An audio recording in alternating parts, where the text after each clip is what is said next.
Buenas tardes, bienvenidos una vez más a este estudio cronológico. Continuamos donde lo dejamos en el último día. Estamos comenzando el libro de Hechos de los Apóstoles y tomamos este libro como una guía, decíamos, para ver pues todas las cartas que después Pablo va a estar escribiendo y algunos otros autores en el Nuevo Testamento, pero Hechos nos iba a servir de mapa o de guía para todas estas secuencias cronológicas de cartas y de viajes misioneros que Pablo va a estar haciendo. Casi todo eso está resumido en el libro de Hechos y lo vamos a ir viendo así. Pero decíamos que parecía que este libro seguía como un patrón en cuanto al versículo 8 del capítulo 1, que dice que iban a ser testigos. ¿Dónde? ¿Recuerdan ese versículo? Recibiréis poder cuando venga sobre vosotros el Espíritu Santo y me seréis testigos. ¿Dónde? No, antes de Samaria hay que estar en Jerusalén, ¿verdad? La ciudad más pequeña, Jerusalén, una ciudad. Jerusalén y después Judea, en la región. Después Samaria, que queda la región al norte de Judea. Y luego, ¿dónde? Pues hasta Finisterre, que era lo último que conocían en esos tiempos, ¿verdad? Hasta donde haya tierra, ahí era donde había que ir con el Evangelio. Y parece ser que Lucas está interesado. Lucas decíamos que era el autor del libro de Hechos, es como segunda, si fuera segunda de Lucas, ¿no? Este libro, él es el autor. Y decíamos que parecía que estaba interesado en hacernos ver que esta promesa del Espíritu Santo y de cómo Él iba a capacitar al pueblo de Dios o a los apóstoles para expandir todo este mensaje, se cumple. Parece que Él quiere darlo a entender, dejarlo claro. Entonces el libro vamos a ir viendo cómo esto es así. Los primeros relatos que estuvimos viendo y que estamos viendo están ocurriendo en Jerusalén. Y después vamos a seguir viendo cómo progresa esta actividad del Espíritu Santo a través de sus apóstoles y pues sale de Jerusalén para llegar a Judea, después a Samaria y más allá de Samaria, ¿de acuerdo? Así que habíamos visto algunos casos en los primeros capítulos de los apóstoles, como cuando van al templo, recuerdan, y está esta persona lisiada y le sanan y tienen todo este lío con las autoridades de Jerusalén. Entonces ahora vamos a ver otro testimonio de cómo el Espíritu Santo está llevando a cabo esta tarea, pero ahora a través de la vida de Esteban. ¿Lo tenemos aquí puesto? Sí, muy bien. Dice que en medio de la expansión del cristianismo, de esta que estamos hablando, ahora Lucas nos da el testimonio de este hombre, que es Esteban, un hombre de integridad y de sabiduría, dice ahí, y que ministraba la palabra de Dios y hacía milagros, ¿de acuerdo? Era como el sello del Espíritu Santo en esos días, en ese tiempo. Es una de las señales de que Jesús era el Mesías, o del cumplimiento de la llegada del Mesías, sería el respaldo del Espíritu Santo haciendo actividades milagrosas. Entonces el Mesías se fue, murió, resucitó, ascendió, pero dijo: no se quedarán solos, les voy a mandar a otro como yo, otro que es igual que yo, de mi misma naturaleza. El Espíritu Santo estará con ustedes y entonces me serán testigos.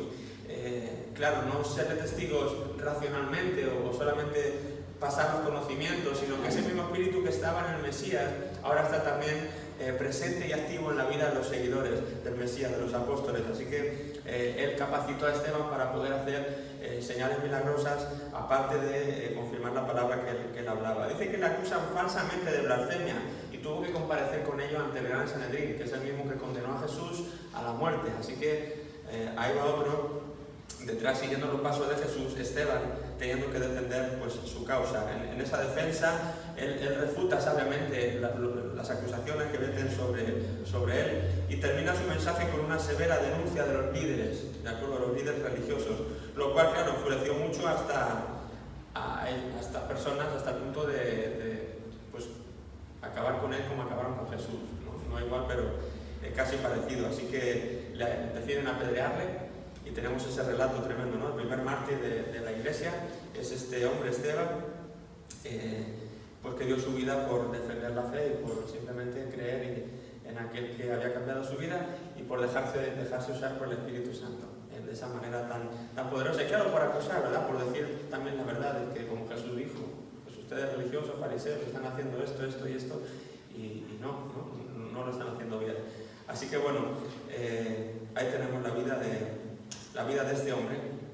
Dice que la muerte de Esteban señala el comienzo también de una gran persecución. Iba a ser el primero de muchos otros que quizá iban a seguir sus pasos. Esto provocó que los líderes religiosos se pusieran más furiosos con este movimiento, y también andaba por ahí un hombre consintiendo en todos estos castigos y consintiendo en este apedreamiento de Esteban, y era la persona de Pablo, ¿verdad? Saulo en ese entonces. A él estaba ahí viendo, él estaba pues como de parte de los líderes religiosos que querían acabar con este movimiento. Así que bueno, pues hasta ahí todo eso está ocurriendo en Jerusalén, ¿de acuerdo? Sobre el relato que hemos visto hasta aquí está incluido de cómo el Espíritu Santo está dando testimonio a través de estos apóstoles y hombres de Dios, pues siendo testigos, como bien dicho el versículo 1:8, me serán testigos en Jerusalén, en Judea, en Samaria, con el poder del Espíritu Santo. Por primera vez la iglesia deja los límites de Jerusalén. Vamos a pasar al capítulo 8 y vamos a ver cómo ahora ya hemos salido de Jerusalén. Es lo que les decía antes, que ahora Lucas parece interesado en hacernos ver que esta progresión realmente ocurrió, que no fue solamente una promesa sin cumplimiento. Así que ahora vamos a ver episodios que ocurren de esta misma dinámica que hemos visto en Jerusalén, la vamos a ver... la vamos a ver vista, la vamos a ver expuesta, organizada fuera de Jerusalén, en los territorios de Judea, que tienen el mapa más o menos en mente, ¿no? Por ahí en el manual tienen también un mapita que hemos visto ya. Jerusalén queda al sur de Israel, para que se ubiquen, y Judea, las tribus de Judá, recuerdan cuando el norte y el sur se dividen, la parte del sur era Judá y Israel era la parte del norte. Y los judíos y los samaritanos no se podían ver, ¿verdad? Entonces Samaria era la capital del norte y Jerusalén era la capital del sur. Entonces hemos dicho que Jerusalén pertenece a Judea, pero vamos a ver cómo el Evangelio sale de Jerusalén a los alrededores de Judea y después pasa más al norte, a la zona de Samaria. Eso vamos a ver ahora en los capítulos del 8 al 12. Por primera vez la iglesia entonces deja los límites de Jerusalén y se expande a otras localidades. Esto es muy interesante porque yo creo que cualquier iglesia debemos nunca perder de vista esto. Que tenemos por algo esto quedó registrado aquí, por algo en Hechos tenemos este patrón de no conformarnos a quedarnos en Jerusalén, ¿verdad? Porque es nuestra ciudad y aquí es donde Dios nos ha plantado y aquí nos quedamos y aquí estamos bien y esta es nuestra ciudad y aquí la vamos a conquistar para el Señor, sí, pero más allá, ¿verdad? Hay que estar en Jerusalén, pero estar también pensando más allá de Jerusalén. Y por primera vez la iglesia va a dejar los límites de Jerusalén, va a salir a llevar este mensaje hacia afuera. Creo que este es el concepto que no debemos perder nunca de vista, de sacar el mensaje de nuestra Jerusalén y llevarlo más allá, donde Dios nos lleve, donde Dios nos guíe, pero más allá de nuestra Jerusalén. La persecución de la iglesia tuvo el beneficioso efecto de que el Evangelio se extendiese a otras personas. Pero siempre lo que el enemigo pretende para mal, o lo hace con la intención de causar un mal, lo que no sabe es que siempre Dios sabe cómo dar la vuelta a ese mal y convertirlo en un bien, ¿verdad? Entonces la iglesia es perseguida y el enemigo no sabía que pues por esa persecución lo que iba a pasar es que ahora muchas de estas personas que habían creído en Jesús pues iban por miedo, por temor, por seguridad, iban a salir de Jerusalén y buscarse la vida en otros lugares donde no se sintieran perseguidos. Claro, con ellos llevaron el mensaje que habían escuchado y que habían creído, y así lo pudieron hablar y proclamar fuera de su ciudad de Jerusalén. Así que la persecución fue mala, fue dura, pero tuvo su parte positiva en que hizo que el Evangelio se extendiera quizá más rápidamente.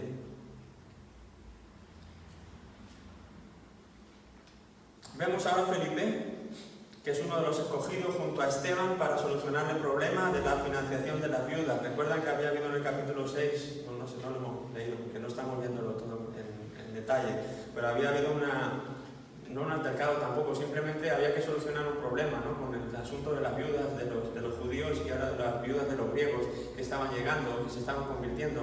Entonces ahí había, pues es que se le atiende mejor a ellas que a nosotros, que a las de los judíos, y entonces para arreglar todo ese asunto se forma como un comité, unas personas a las que se les delega esta tarea de poder cuidar a estas viudas, y uno de ellos es este Felipe, ¿de acuerdo? El que aparece en este grupo que van a estar organizando este problema. Salió a la región de Samaria predicando el Evangelio y obrando milagros. La predicación del Evangelio en esos momentos no era solamente algo doctrinal, no era solamente algo teórico, iba acompañado de milagros, iba acompañado del poder del Espíritu Santo. ¿De acuerdo? Y es lo que pues esto van a encontrar diferentes posturas doctrinales y muchas personas que van a hablar una cosa o van a hablar otra. Cada uno tiene que ver dónde se define y dónde se ubica y respetando la posición que cada uno quiera defender y quiera tomar, sin creer que tenemos la mejor, ni que la nuestra es la única ni la exclusiva, pero simplemente saber pues, que hay personas o denominaciones o iglesias o grupos de iglesias que piensan que todo esto del Espíritu Santo fue para este tiempo, pero terminó. Se llaman secesionistas. Ellos piensan que cesó esta actividad y que fue para ese tiempo nada más. Y otras personas, otros grupos, otras denominaciones piensan que no, que ha habido continuidad y que el Espíritu Santo ha seguido trabajando con todos los creyentes, no solamente con el grupo principal de apóstoles y para este tiempo concreto, ¿verdad? Nosotros creemos que somos de este último grupo, creemos en que el Espíritu Santo sigue estando activo, sigue estando funcionando en la vida de los creyentes y que la sanidad y todas las dones y cosas que Dios ha puesto a través de él pues pueden ser nuestras. ¿Por qué no lo vemos tan frecuente? Sería la pregunta. ¿Por qué aquí lo vemos tan activo y tan, una vez y otra vez y otra vez, ¿no? tan común? Pues sería una buena pregunta. Yo no sé, quizá se me ocurre que en este momento la iglesia estaba como concentrada, ¿verdad? Toda la iglesia estaba aquí, no había iglesia en otro lugar, ¿verdad? No habían salido de Jerusalén. Todo lo que el Espíritu hiciera lo tenían que hacer ahí. Era un círculo muy reducido y quizás su actividad se veía muy concentrada. Pero claro, a medida que la iglesia con el tiempo se va esparciendo y va creciendo y van pasando los siglos, quizás si aquí vemos 20 casos registrados, por decir un número, quizás esos 20 casos sigan estando hoy. Pero quizá uno está en Perú, otro está en Asia, otro está en India, otro está en España y son los mismos 20, pero están repartidos y quizás no hacen tanto hincapié, no se ven tan concentrados como en este lugar, ¿verdad? No sé las razones que hayan llevado a eso. Quizá la iglesia se ha enfriado, no lo sé. Quizá pues ha habido pecados y están impidiendo que el Espíritu Santo haga eso, puede ser. Podría haber mil razones por las que no veamos esa actividad tan frecuente como al menos a mí me gustaría verlo, no sé a ti. A mí me gustaría ver esta actividad del Espíritu Santo en nuestro día a día, ¿verdad? Donde fuéramos, que pudiéramos orar por una persona y ver una sanidad, alguien cojo que se levante y se pone a andar. Pero el hecho de que yo no lo vea nunca significará que el Espíritu Santo no lo esté haciendo. Soy consciente, y hoy día con tanto vídeo de YouTube y demás, pues te das cuenta que esto sigue ocurriendo y hay un montón de lugares donde el Espíritu Santo sigue sanando a las personas a través de personas y por lo tanto la calidad sigue estando allí. ¿De acuerdo? Así que lo que no hay que hacer nunca es decaer en nuestra fe y decir, porque yo no lo veo, pues entonces ya no creo en ello.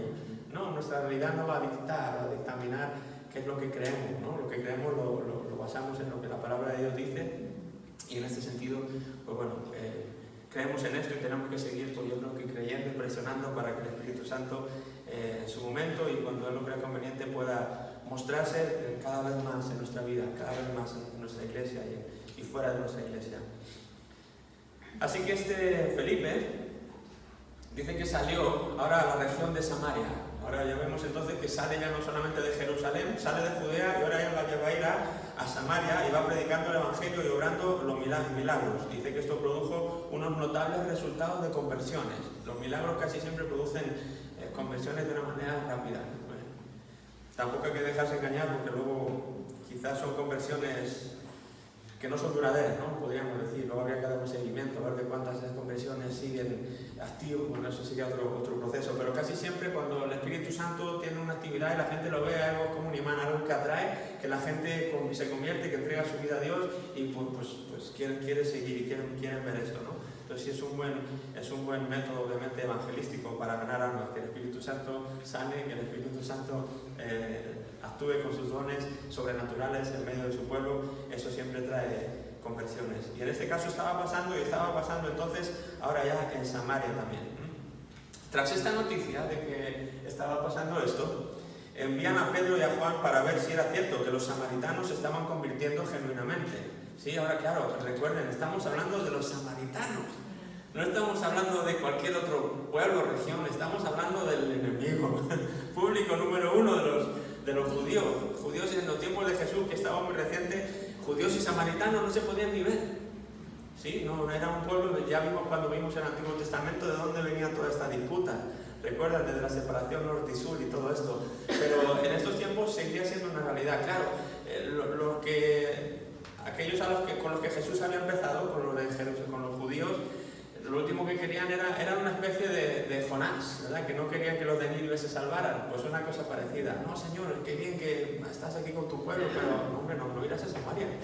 no irás Bueno, Jesús ya había tratado todo eso, había puesto la parábola del buen samaritano y se había acercado con la mujer del pozo que era samaritana y ella había mostrado que él había venido a romper esas barreras y divisiones que a veces se hacen entre pueblos, entre culturas, entre personas, entre seres humanos, al fin y al cabo. Jesús había venido para romper todo eso, pero hay verdades que cuesta asimilar y poner en práctica.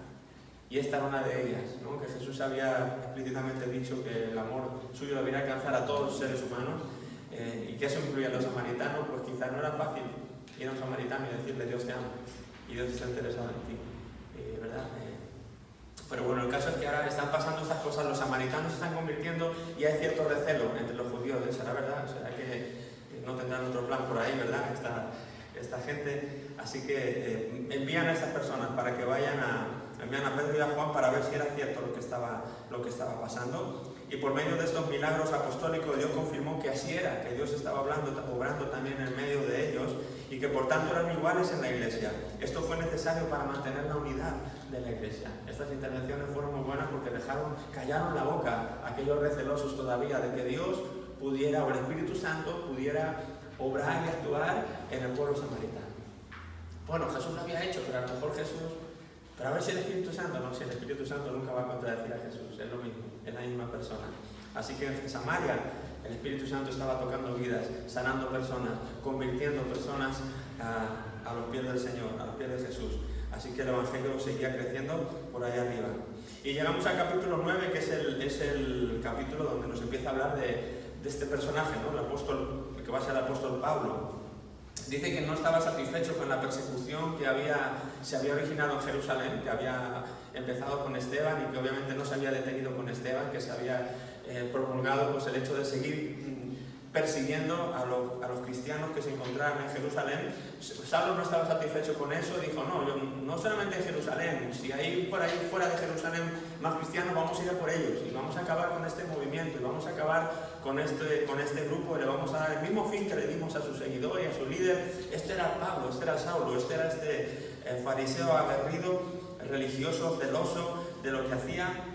Y él va a ser como el líder, ¿verdad?, principal para instigar aún más esta persecución de una manera más firme, más violenta. Así que no satisfecho con que esto fuera algo solamente que se estaba produciendo en Jerusalén, él va y pide unas cartas que le den permiso y autoridad para salir de Jerusalén y poder apresar a todos aquellos cristianos que encontraran en el camino o en cualquier ciudad, ¿verdad?, para poder castigarles también. Y él va en su misión, él va en el camino hacia Damasco. Damasco queda más al norte todavía de Samaria. Damasco queda ya en la zona de Siria, o sea, todavía más arriba al norte. Y yendo en ese camino hacia Damasco, con el fin de traer y atrapar a los cristianos, encerrar a los cristianos y castigarles, entonces es cuando, pues ahí vemos la conversión de Pablo. Jesús se le aparece, ¿verdad? Ahí quieto, espera, quieto, ¿dónde vas? ¿No?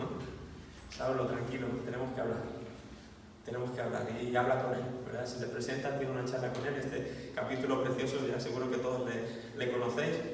Y bueno, así es como Saulo llega a la fe en aquel a quien él perseguía, ¿de acuerdo? Aquel a quien él perseguía ahora va a ser aquel a quien más defienda a partir de ahora. En este encuentro queda ciego, ya lo saben, durante 3 días, ahí tirado en el camino. Al llegar a Damasco, pues es alentado en su fe por un hombre que se llama Ananías, al cual también Dios tiene que hablar para decirle: Ananías, tengo esta misión para ti, ¿verdad? Quiero que vayas a Pablo y que ores por él. Y, Señor, pero ¿sabes a quién me estás mandando? Me imagino al Señor diciendo: no, ¿quién es? Claro que lo sabía, pero es la humanidad que nos sale así, ¿no? Señor, pero es que este hombre he oído que... Como si Jesús no lo supiera, ¿verdad? He oído que va apresando a cristianos y me dice que yo vaya, yo ore por él. O sea, ¿qué está pasando aquí, no? Fíjate siempre de Jesús, aunque no lo entiendas. Fíjate siempre de Jesús, aunque no lo entiendas. Nada más estate seguro que es Él. Y fíjate de Él, aunque no lo entiendas.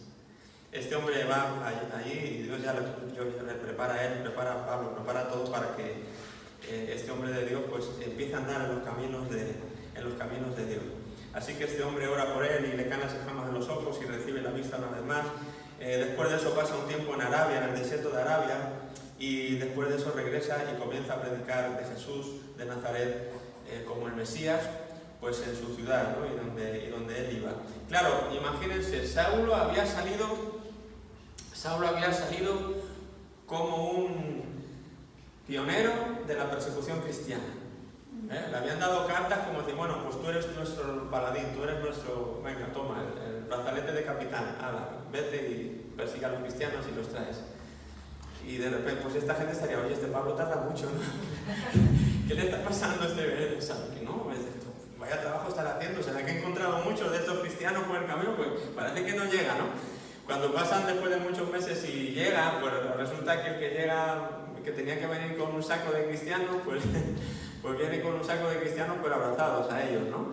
Entonces, claro, esto lo que pasa es que ahora se pone en su contra todos aquellos que le habían enviado ahora son los que van a estar en contra de él.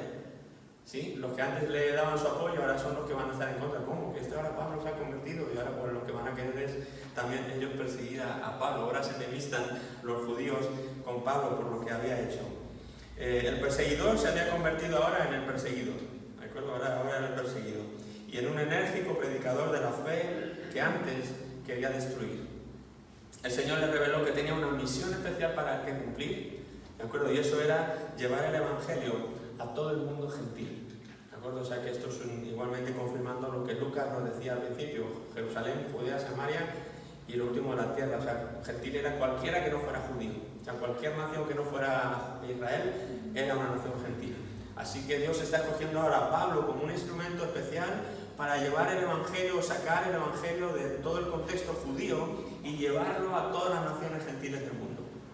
Ese es el propósito que Jesús tenía para Pablo. Y Pablo lo entiende. Pablo estuvo pues, un tiempo, como digo, en el desierto de Arabia. Él estuvo recibiendo directamente de Jesús revelaciones, visiones, y él estuvo empapándose de todo lo que luego obviamente predicaba y enseñaba. Él no lo recibió de maestro, lo recibió del maestro. Lo recibió directamente de Jesús. Jesús le enseñó y él estuvo recibiendo. Más adelante comparten alguna otra epístola, ¿no?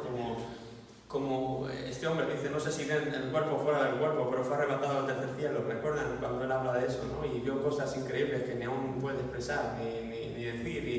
Y bueno, es tremendo todo el trato que Dios tiene. Pero claro, igual de tremendo que es lo que uno recibe, pues igual es la responsabilidad que uno se echa encima, porque también ahora a Pablo le iba a tocar sufrir como nadie. Él tuvo un trato especial como nadie con Dios, pero también iba a tener un trato como nadie de los enemigos de Dios. Iban a pedir, cuando él hace su lista de encarcelado, no sé cuántas veces me ha apedreado, en hambres, en desnudez, latigazos de 40 menos 1, no sé cuántas veces. No, tú ves la historia de Pablo y dices, ay, yo quería nada más lo primero, lo de las visiones y las revelaciones, pero esta parte como que no me gusta tanto. Pero hay veces que las monedas, no veces, siempre, las monedas vienen con dos caras. Siempre está la cara y siempre está la cruz. ¿De acuerdo? Entonces cuando veas un hombre de Dios que está siendo usado por Dios, no le tengas envidia, ora por él. Porque igual de grande que sea su bendición, puede estar siendo también su persecución. O puede que sea el precio que tengan que pagar. Así que no debemos de tener envidia de las personas, del trato que Dios tenga con cada uno, sino orar por las personas a las que Dios está usando para que cumplan el propósito para el cual Dios las ha escogido. ¿De acuerdo? Muy bien, así que estamos viendo la vida de Pablo, capítulos de 9 hasta el 11. Dice que aunque ministró en varias ciudades, su incidente en Cesarea es digno de señalar, donde varios gentiles abrazaron la fe en Jesús. Hasta ahora, todo lo que había ocurrido era con judíos, aunque hubiera sido fuera de Jerusalén, pero eran judíos, los samaritanos, que seguían siendo judíos, ¿verdad? Pero ahora no estamos entrando en esta nueva etapa en la que ya no son solamente judíos desplazados de Jerusalén en otros lugares, sino ahora ya estamos viendo que gentiles, personas que no son judías, están recibiendo el mensaje del Evangelio. Están recibiendo algo que era exclusivamente del pueblo judío. Ahora Dios lo está abriendo a cualquier nación y está empezando a ver las primeras conversiones gentiles. Esto era como un hito. ¿Cómo que un gentil se ha convertido? ¿Qué es eso? Era algo hoy de lo más normal, pero en ese tiempo era de lo más extraño.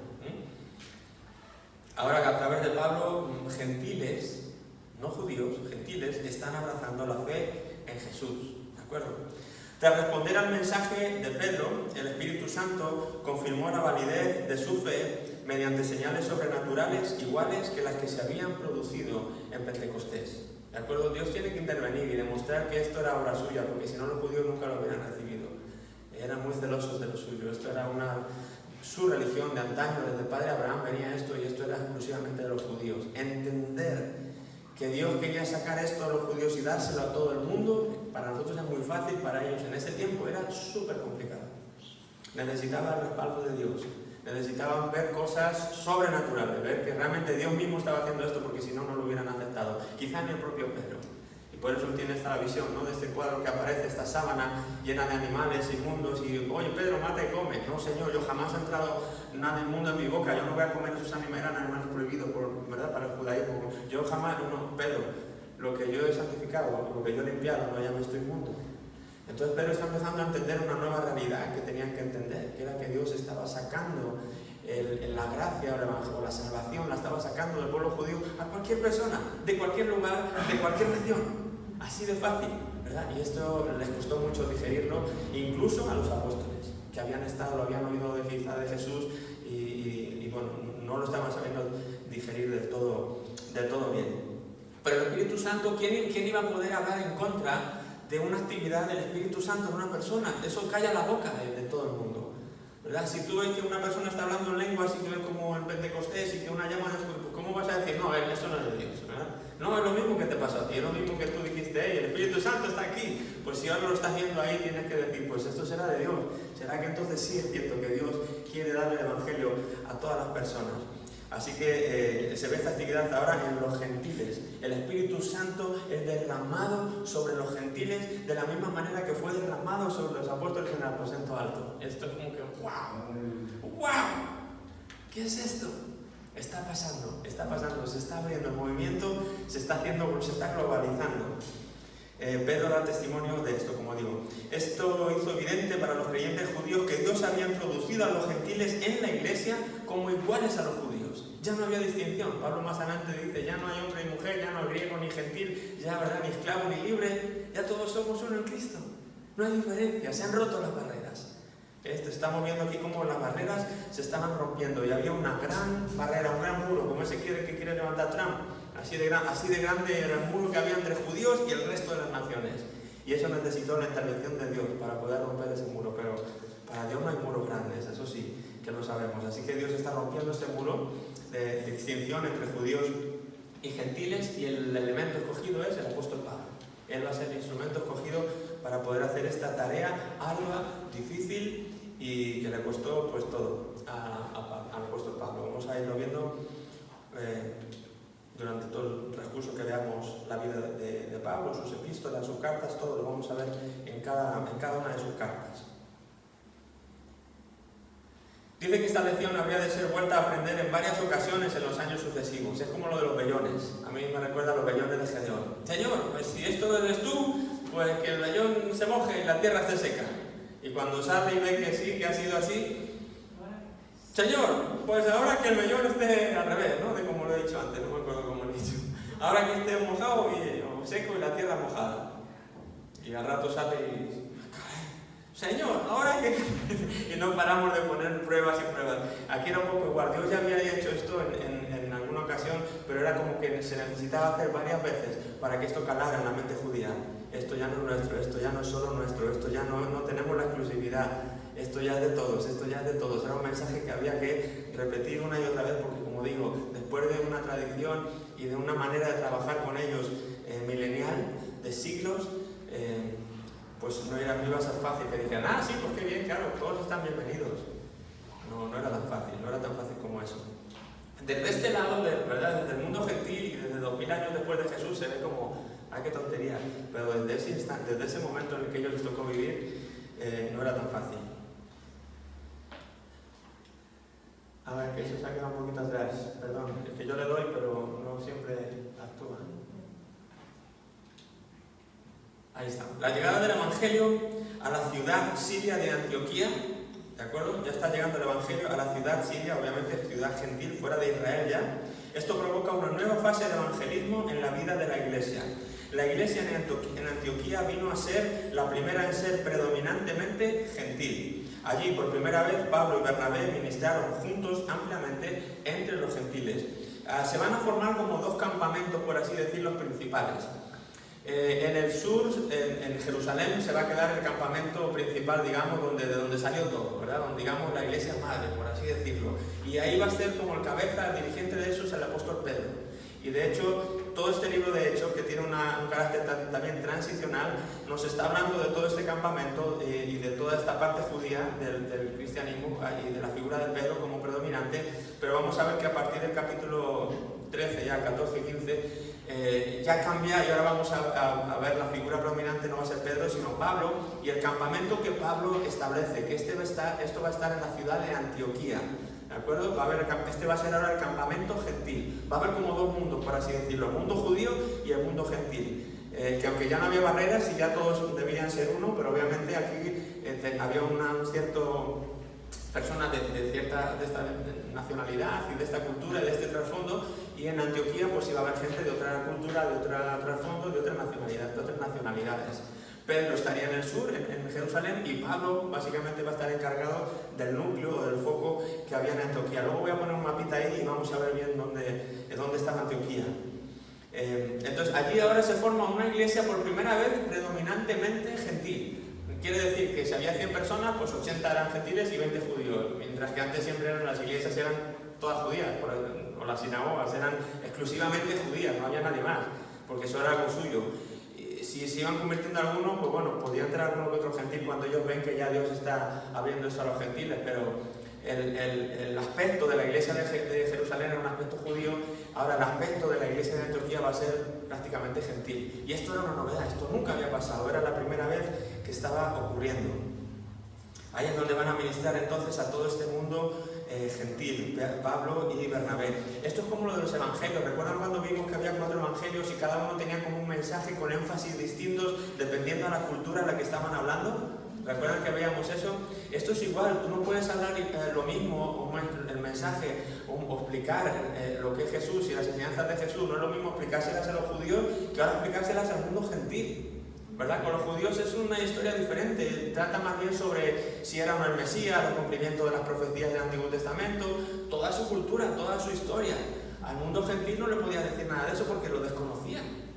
Esto era algo que venían de adorar a Zeus y adorar a otros dioses, y ahora de repente les hablan de un Jesús de Nazaret. ¿Qué es eso? A ver, cuéntame. Y hay que explicar, hay que empezar de cero, es otra historia, es otro color, es otra manera de abordar la situación. Pero Dios tiene ahí a Pablo y también a Bernabé y a otros muchos que van llegando para hablarle a esta nueva nación, por así decirlo, naciones de personas que están aceptando la fe en Jesús y que necesitan enseñanza, que necesitan que se les explique bien todo esto. Así que este campamento se va a hacer allí en Antioquía. Dice que llega otra oleada de persecución, llega a la iglesia en Jerusalén a manos de Herodes Agripa, no Herodes el Grande, ahora es Herodes Agripa, porque quiere conseguir el favor de los judíos. Entonces, para ganarse el favor de los judíos, pues persigue a los que los judíos consideraban enemigos, que eran los cristianos. Entonces se levanta como había habido ya una primera ola de persecución con Pablo, pero ahora Pablo se había pasado al otro campamento, al otro bando, y quizás la cosa no se había puesto tan fiera. Pero ahora hay otra oleada de persecución, por así decirlo, a manos de Herodes Agripa. Jacobo, que es el primer apóstol en ser martirizado, es ejecutado por esta persecución, y Pedro encarcelado. Pedro, como decimos, sigue en Jerusalén, sigue ahí. Pablo está trabajando en el norte, él se ha quedado en el sur, y ahora pues le toca sufrir cárcel pues por estas persecuciones que digo que están asolando a la iglesia. Pero aún así, ¿creen que esto detuvo el evangelio, de que el evangelio se extendiera? No, esto no detuvo la expansión y la extensión del evangelio. Y siguió, a pesar de las dificultades, a pesar de las persecuciones, el evangelio seguía creciendo y creciendo y creciendo. ¿De acuerdo? No había ya quien lo parara. Y a veces, cuanto más perseguían, pues más fuerza tomaban, ¿no? Morían unos, pero la sangre de los mártires también es como un abono para la tierra y para que sale con más fuerza. Entonces, esto no hay manera de pararlo. Dice que en este tiempo, entonces, más o menos, en el que estamos ahora situados, con Pablo aquí en el norte, Pedro en el sur, la persecución, por estos años más o menos, se escribe la carta de Santiago. Se escribe la carta de Santiago. Como estamos viendo entonces esto de una manera cronológica, pues vamos a pasar a ver ahora la carta de Santiago. ¿De acuerdo?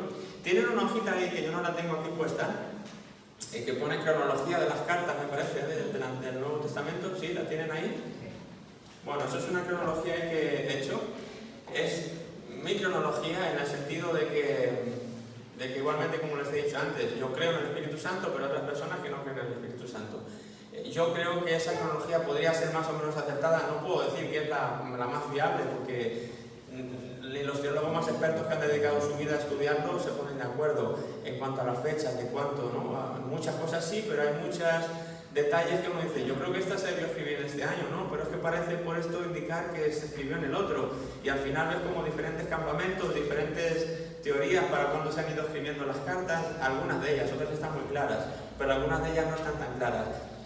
No lo tomen como dogma, tómenlo simplemente como el orden que yo he establecido, que yo he puesto. Puedo estar equivocado, pues seguramente. A lo mejor hay alguna que está de Santiago, en vez del 45 es en el 70, como algunos proponen o defienden. Pero al final uno se tiene que posicionar y decir, bueno, no, a mí me parece más lógico que se escribiera aquí por esto y por esto y por esto. Tampoco va a ser de mayor importancia, ¿no? Pero es más básicamente para que lo tengan ahí ordenado, para que puedan ver entonces cronológicamente cómo se fueron escribiendo todas las cartas y los libros del Nuevo Testamento. Echen un vistacito, leanlo así más o menos. He ido mezclando las cartas con las cosas de la historia que iban ocurriendo, con sucesos históricos que iban ocurriendo.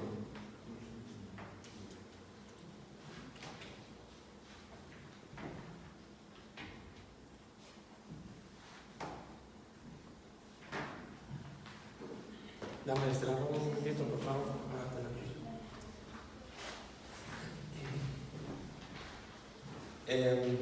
Bueno, entonces, como veis, la primera carta que aparece sería la de Santiago en el año 45. ¿De acuerdo? Ahora la vamos a ver.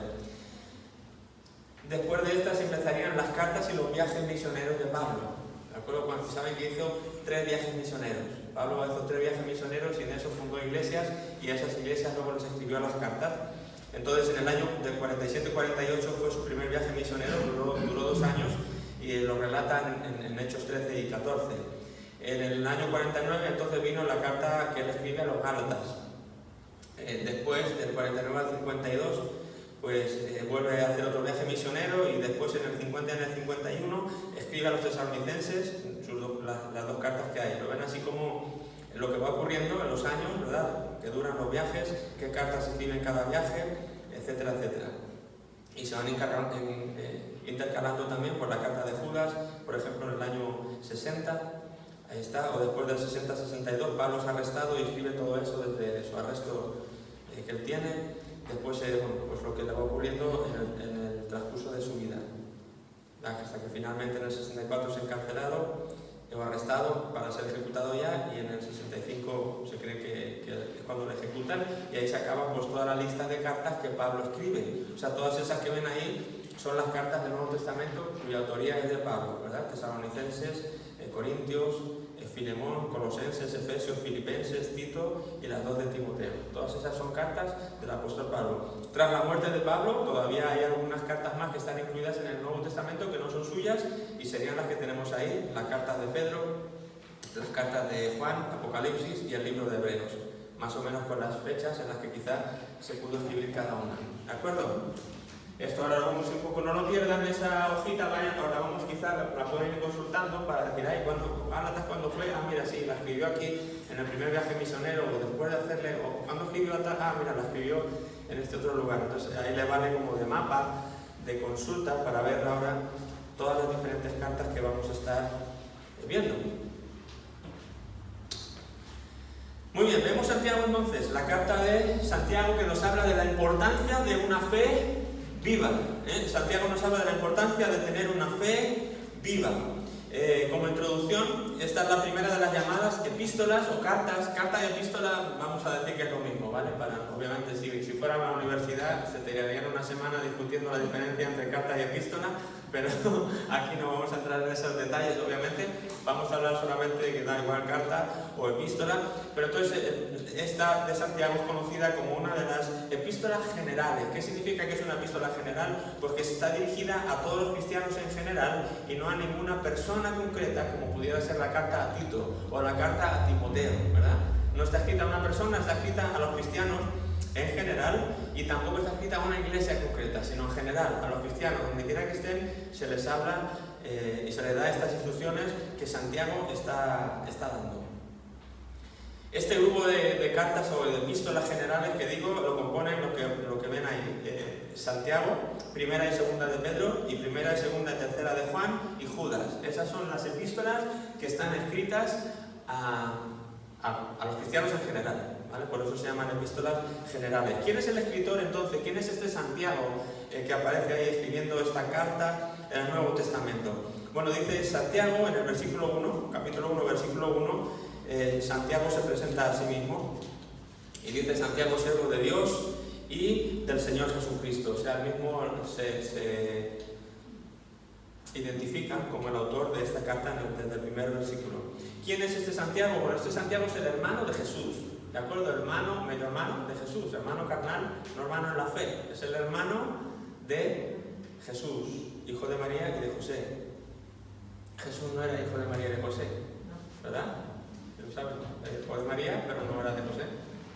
Era del Espíritu Santo. Pues si acaso, ¿no? A veces uno da por hecho cosas que luego dice, no, pero ¿no era José también el padre de Jesús? No, técnicamente no era su padre, era su padrastro, por así decirlo, pero el padre era el Espíritu Santo, ¿verdad? Entonces, ahora, del resto de los hermanos, sí, María se casó, obviamente, y disfrutó de todo lo que se puede disfrutar en el matrimonio, y tuvo más hijos, y algunos de ellos es Santiago, ¿de acuerdo?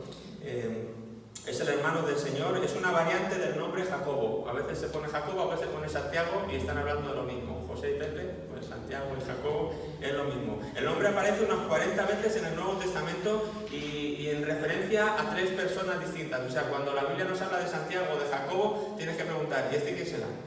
Porque hay 3, ¿vale? Tú te estás pensando que es el mismo y puedes estar refiriéndose a 3 distintos Jacobos o a 3 distintos Santiagos, ¿vale? Vamos a verlo. Uno es el hijo de Santiago o Jacobo, hijo de Zebedeo, que este era hermano de Juan. Fue uno de los apóstoles decapitado por Herodes en el capítulo 12, de hecho, nos lo dice. Este no es el que escribió la epístola, ¿de acuerdo? Este es otro Santiago. Después está Santiago o Jacobo, hermano de Alfeo, o Santiago el menor. Eso es porque no había apellidos. Hoy diríamos nombre, Santiago Hernández o Santiago López, pero como antes no había apellidos lo reconocían así, Santiago el hijo de, o hermano de, ¿verdad? Así como lo reconocían. Entonces el hermano de Alfeo, o también Santiago el menor, se le llamaba a este segundo Santiago, y fue otro discípulo pero del que se sabe muy poco. No hay muchos datos acerca de él. Un día nos vamos a sorprender en el cielo que se pregunte: hola, ¿qué tal? Dari, ¿cómo estás? Se te va a presentar alguien en el cielo. Dari va a decir: hola, ¿qué tal? ¿Tú quién eres? Y va a decir: yo soy Santiago el menor. Y tú, a ver, no, mira, te voy a contar. Y te va a contar cosas que vas a decir: ¿en serio? ¿Tú? No sabemos muchas de las cosas que pasaron, ¿verdad? Que seguramente que son fascinantes. Y yo creo que pasará la eternidad entera y seguiremos aprendiendo cosas de gente que hizo cosas para Dios que nadie sabe, que pasaron aquí como apareció ahí Santiago el menor. Y verdad, cuando nos cuente lo que hizo Santiago el menor, vamos a decir: pero te tenía que haber puesto Santiago el mayor a ti, hombre, con todo lo que hiciste. Bueno, este era otro Santiago. Santiago el menor aparece en Mateo 10 y versículo 3. Y luego está el tercer Jacobo o Santiago, que sería el hermano de Jesucristo, y este es del que estamos hablando, que es el escritor de esta carta que queda reflejada aquí en el Nuevo Testamento. El único que es prominente y del que hace alusión Pablo en Gálatas 1:19 es Santiago o Jacobo, el hermano de Jesús, que fue un pilar de la iglesia primitiva, como dice en Gálatas 2:9, y fue el que tomó el lugar de liderazgo después de que Pedro se fuera de Jerusalén. Ahí tienen las citas para que luego en casa hagan el trabajo si quieren de buscarlo, lo que estoy diciendo aquí. Pero entonces, Santiago, como digo, de los otros 2 Santiago se sabe muy poco, no se dice mucho más, pero de la Biblia sigue hablando, Pablo habla de él y se hace mención de él en muchos lugares, y lo más importante es eso, que llegó a ser una columna de la iglesia de Jerusalén, y un poco el que tomó el relevo de Pedro cuando Pedro dejó de hacerlo. Lo que ocurre, lo interesante de este Santiago es que cuando Jesús estaba en vida, esto es muy interesante, esto me va a venir bien a alguno. Cuando Jesús estaba en vida, ¿saben qué pasó con Santiago o con Jacobo? Él no creyó en él. Santiago no creyó en Jesús mientras Jesús estaba en vida. ¿Sí? No creyó en Jesús como hijo de Dios. No creía en él, no le seguía. No fue hasta que Jesús murió y resucitó y se fue, ya no estaba en medio, que este hombre empezó a pensar, a recapacitar, no sé qué, como el Espíritu Santo le eliminó y dijo: pues sí, Jesús era el hijo de Dios, mi hermano era el hijo de Dios. Mi hermano era el hijo de Dios. Yo no sé cómo vivió su vida después de eso, de decir: y mientras él estuvo aquí yo no fui capaz de decirle nada. Yo no creí en él. y ahora no. Pero bueno, llegó a ser lo que fue un pilar en la columna una columna en la iglesia de Jerusalén. ¿Por qué digo esto? ¿Por qué digo que a alguno le va a venir bien? Porque a lo mejor tú estás orando por tu hijo, por tu hija, o por tu papá, o por tu hermano, o por tu hermana. Y quizás te vas a ir a la presencia del Señor y le vas a dejar aquí como siempre le conociste. Pero no desesperes, ¿verdad? Porque nunca se sabe. A lo mejor tú no lo vas a ver, aquello por lo que estás orando, pero no pasa nada, tú sigue orando. A lo mejor este cambio surgió porque Jesús no dejó de orar por él en vida, o porque encargó a otros que siguieran orando por él. No lo sabemos. A mí me gusta a veces imaginarme las cosas. Pero la realidad es que este Santiago no creyó en Jesús mientras él estaba en vida, y una vez desaparecido, él dijo sí, empezó a creer, se involucró de manera activa y llegó a ser un pilar, el sucesor de Pedro. Imagínense, el sucesor del liderazgo que dejó Pedro en la iglesia de Jerusalén. ¿Qué les parece? No desesperen nunca. Sigan orando, sigan creyendo, sigan confiando en Dios. Su última referencia está en Hechos 21:18 y bueno, pues a él se le atribuye la autoría de esta epístola, como ya hemos dicho. Algunos la sitúan, la época en la que se escribe, como decían al principio en la introducción, algunos la sitúan en el año 70, cuando Jerusalén es destruido, cuando el templo es destruido, ¿verdad? Cuando el emperador Tito romano destruye la ciudad. Algunos la sitúan ahí, cuando esa persecución. Pero la mayoría cree que fue escrita bastante antes, ¿verdad? De las demás epístolas. Otros creen que fue la primera en escribirse alrededor del año 45 después de Cristo, ya que refleja las pruebas tan duras que sufrió la Iglesia en sus comienzos. Pues como veis, de estas tres posiciones, yo la que he elegido es ponerla en el año 45. Si me equivoco, si se escribió en el 70, pues bueno, me perdonan. Al final, todo esto un poco de fechas es un poquito, ¿verdad? No es tan relevante. Al final lo que queremos es qué es lo que dijo Santiago, cuál es el contenido y si lo estoy obedeciendo o no. Al final, cuando se escribió, si adelante o tres, pues tiene más o menos relevancia, pero a veces no tanta, ¿no? El caso es que yo la puse en el año 45 como la primera de las cartas. Además de tener un carácter claramente judío, la carta tiene un carácter judío. Concuerda con los primeros días de la Iglesia, cuando ésta estaba compuesta principalmente por judíos y había muy pocos gentiles, como estaba diciendo antes. Si se hubiera escrito en el año 70, esta es una de las razones por las que yo creo que se escribió en el 45, si se hubiera escrito alrededor del año 70 tendría alguna alusión a los gentiles, seguro, porque ya los gentiles están mucho más introducidos. Pero aquí en la carta de Santiago tiene un carácter muy judío, muy marcado, de que él está hablando a judíos. ¿De acuerdo? Entonces probablemente eso corresponde con el primer tiempo de la Iglesia, donde todavía era fundamentalmente judía, y él estaba en el campamento de Jerusalén, en el campamento judío. Así que, bueno, pues son simplemente argumentos, ¿no?, por los cuales se le sitúa en un sitio o en otro. Pero ¿a quién dirige Santiago, la epístola? ¿A dónde estoy? Aquí. La epístola va dirigida a las 12 tribus que estaban en la dispersión. Se le conoce, a la dispersión judía, se le conoce la diáspora judía. ¿Habían oído esa palabra alguna vez? La diáspora judía o la diáspora de los judíos. La diáspora de los judíos son todos aquellos judíos que no están en Jerusalén, que están en cualquier otro lugar, pues están en la diáspora. Significa que han salido de su país, que están en otro lugar, que están dispersos y entrarían dentro de lo que es la diáspora de los judíos. ¿De acuerdo? Así que Santiago está escribiendo principalmente a las 12 tribus que están dispersas, que han salido de Israel, que han salido de Jerusalén y que están en algún otro lugar. Por eso es probable que se refiera a los judíos que se habían convertido. ¿De acuerdo? Seguramente muchos de los judíos que tuvieron que huir. ¿Por qué huyeron los judíos de Jerusalén? Lo hemos dicho antes, o de Israel. ¿Qué pasó para que huyeran? Estaban aquí al principio de la clase, ¿o no? Del estudio. La persecución, ¿no? Llegó la persecución y muchos huyeron. Y si huyeron, pues salieron de Israel. No dejaban de ser judíos, ¿verdad? Pero ahora estaban en otros lugares y Santiago les quiere escribir a todos ellos. A todos los judíos que han tenido que irse por alguna razón, o por persecución, o porque quisieron, ¿verdad? Pero les escribe a ellos. Santiago, siervo de Dios y del Señor Jesucristo, a las 12 tribus que están en la dispersión, salud. A ellos les está escribiendo Santiago.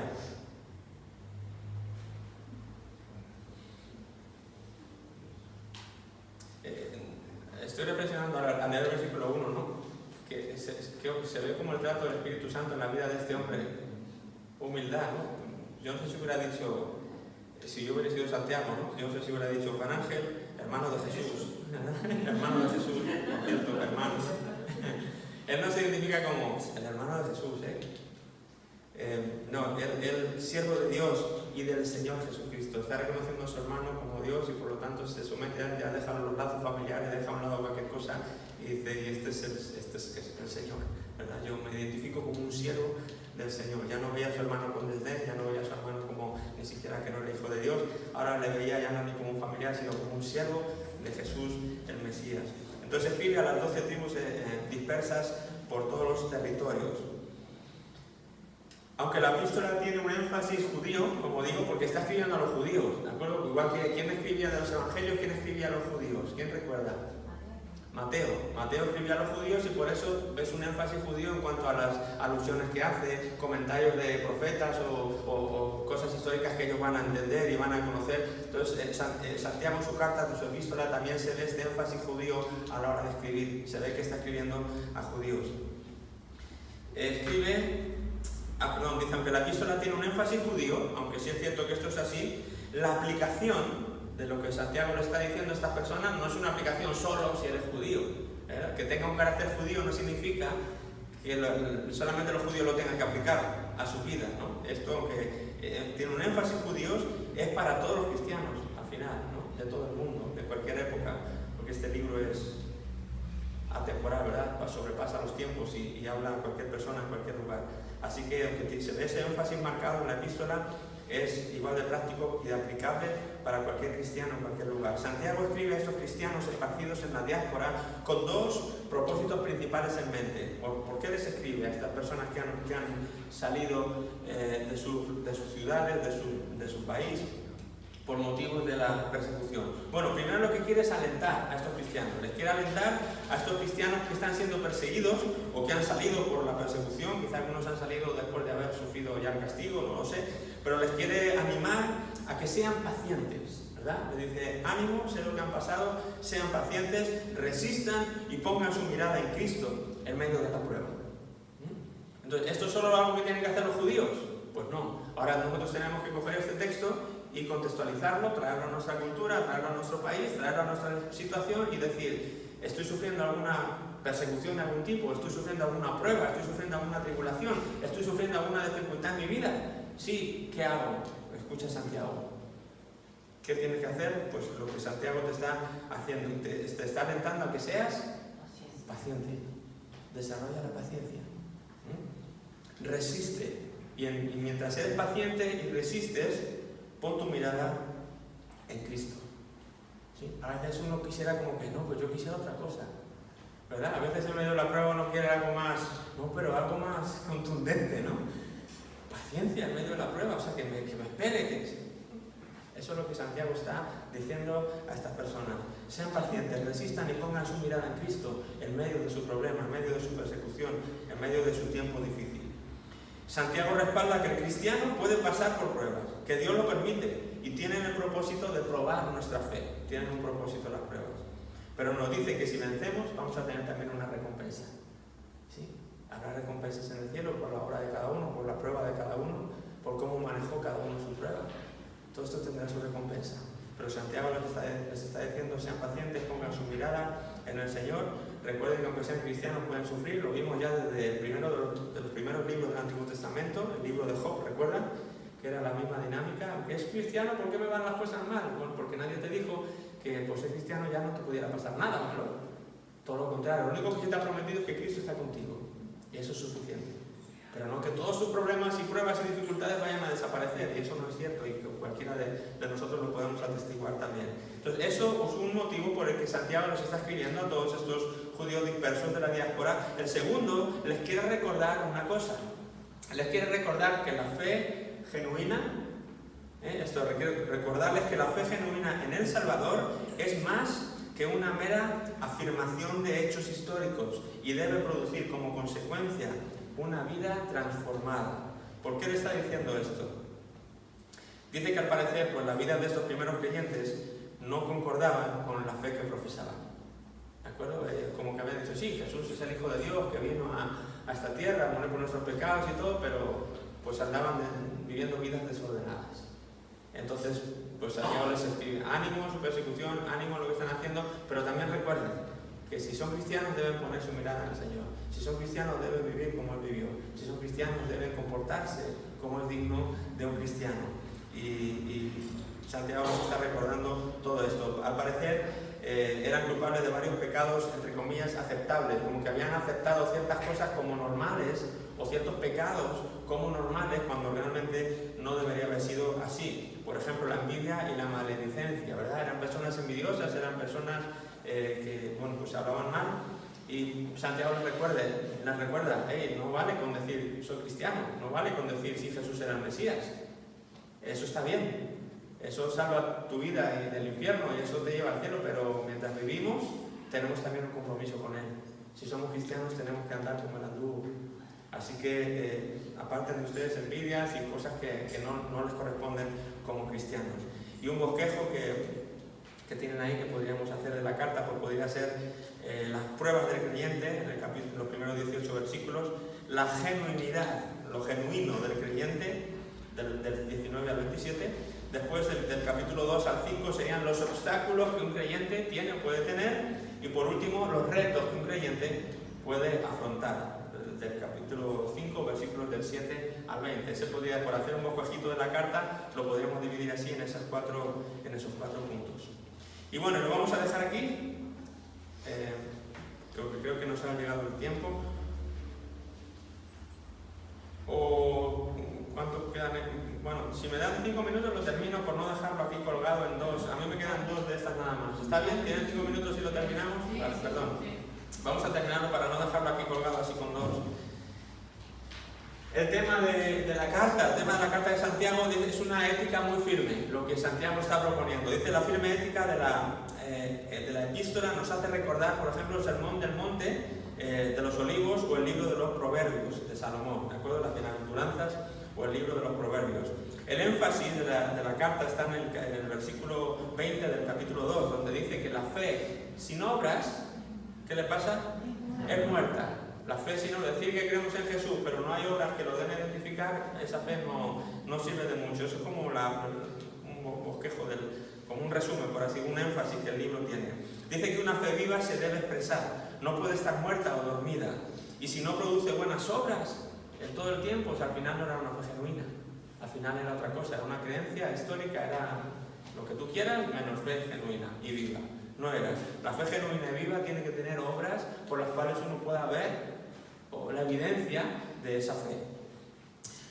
Algunos han encontrado como, pero entonces están llevando la contraria entre Pablo y Santiago, ¿verdad? Parece como que el uno está contradiciendo al otro, porque en este caso como que Santiago contradice toda la doctrina paulina, la teología paulina, y no es así. Pablo enfatiza la fe y Santiago enfatiza las obras. Pablo ha estado diciendo en sus cartas, no las hemos visto todavía, pero la base de su doctrina es el justo por la fe vivirá, ¿verdad? Y todo es por fe y no es por obras, y no hay que arrepentirse de las obras muertas, es todo fe, fe, fe, fe. Y de repente cuando tú lees todas las cartas de Pablo, llegas a Santiago y dices, pues la fe sin obra está muerta. Y uno va, entonces ¿qué quedamos? ¿Es por fe o es por obras? ¿No? Parece como que los dos se están llevando la contraria el uno al otro, pero lejos de ser así, al contrario, lo que están haciendo es complementarse el uno al otro.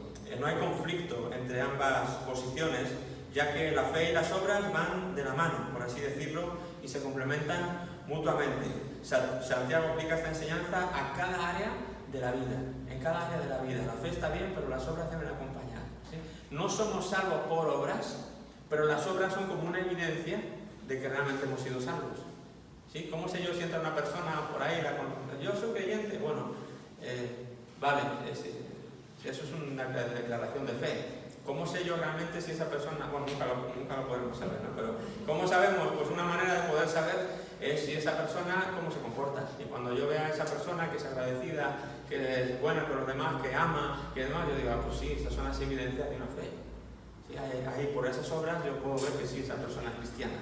Pero si la persona entra, ahora soy cristiano, y salta aquí a decir patrañas y atrocidades y tacos y empieza aquí a pegar a uno y roba el bolso a la cabeza y se va, yo digo, oye, ¿tú qué has dicho que eras? No, perdóname, esa fe como que está un poco dormida, cuanto menos, ¿no? Si no muerta del todo. Entonces las obras son una evidencia que nos hace ver que hay una fe ¿verdad? Y la fe no puede estar adormecida, la fe no puede ser un concepto teórico nada más, es decir, sí, yo creo que Jesús murió y que eso sea todo, aunque sí eso es lo único que necesitas para ser salvo, que es lo que está diciendo Pablo, no necesitas más. No necesitas hacer obras para entonces ser aprobado e ir al cielo, que es lo que se ha proclamado en otros credos, en otras confesiones. No es así, pero realmente las obras nos hacen ver que tienes una fe genuina o que tu fe es viva. Así que Pablo y Santiago no se están contradiciendo, más bien se están complementando el uno al otro. Muy bien, pues vamos a dejarlo aquí. Continuaremos el próximo miércoles con el capítulo 13 y con este primer viaje misionero de Pablo. ¿De acuerdo?